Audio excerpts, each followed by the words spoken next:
நீதிமன்ற அவமதிப்பு செயற்பாடுகளுக்காகவும் அதிகார துஷ்பிரயோகத்திற்காகவும் ஜனாதிபதி அனுரகுமார திசாநாயக்க நிச்சயம் சட்டத்தின் முன் தண்டனையை அனுபவிக்க நேரிடும். இவ்வாறு மிக காட்டமாக எச்சரித்தார் பிபுத்திரிகல உரிமைய கட்சியினுடைய தலைவரும் சட்டத்தரணியுமான உதய கமன்பில. அவர் இன்று கொழும்பில் உள்ள ஸ்ரீலங்கா சுதந்திர கட்சியின் தலைமையகத்தில் இடம்பெற்ற மக்களின் குரல் விசேட ஊடக சந்திப்பில் ரங்க நிஷாந்த ராஜபக்ஷ என்பவரது மரணம் மற்றும் நாட்டின் தற்போதைய அரசியலில் நிலைப்பாடுகள் குறித்து மிக முக்கியமான சில தகவல்களை வெளியிட்டிருந்தார்.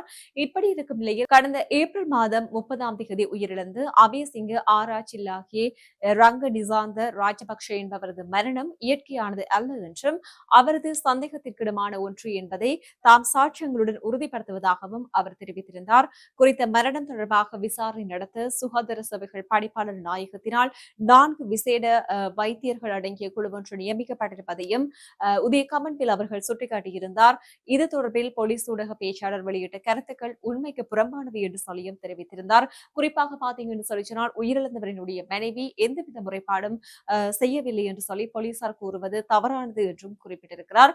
இது தொடர்பான மேலதிக உண்மைகளை வெளிப்படுத்த எதிர்வரும் மே மாதம் 9 காலை 10 மணிக்கு குளியாப்பேட்டிய போலீஸ் நிலையத்திற்கு சாட்சியங்களுடன் செல்ல உள்ளதாக அவர் குறிப்பிட்டிருக்கிறார்.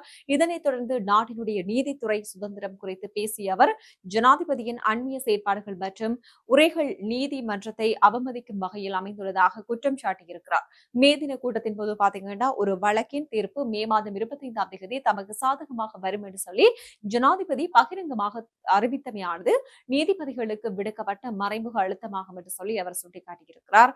ஒரு வழக்கின் தீர்ப்பை நீதிபதி அறிவிப்பதற்கு முன்னரே ஜனாதிபதி எவ்வாறு அறிய முடியும் என கேள்வி எழுப்பிய கம்மன்பில இது ஜனநாயகத்தின் தூணாக விளங்கும் நீதித்துறையின் கௌரவத்தை சீர்குலைக்கும் செயல் என்று சொல்லியும் குறிப்பிட்டிருக்கிறார். இதேவேளை ஜனாதிபதிக்கு வழங்கப்பட்டுள்ள விடுபாட்டுரிமை என்பது அவர் எத்தகைய தவறுகளை செய்தாலும் தப்பிப்பதற்கான ஒரு கவசமாக அல்ல என்பதை சுட்டிக்காட்டிய அவர் பதவி காலம் நிறைவடைந்த பின்னர் இந்த நீதிமன்ற அவமதிப்பு செயற்பாடுகளுக்காகவும் அதிகாரத்தை துஷ்பிரயோகத்திற்காகவும் ஜனாதிபதி நிச்சயம் சட்டத்தின் முன் தண்டனையை அனுபவிக்க நேரிடும் என்று சொல்லி தனது உரையில மிக காட்டமாக எச்சரித்தார்.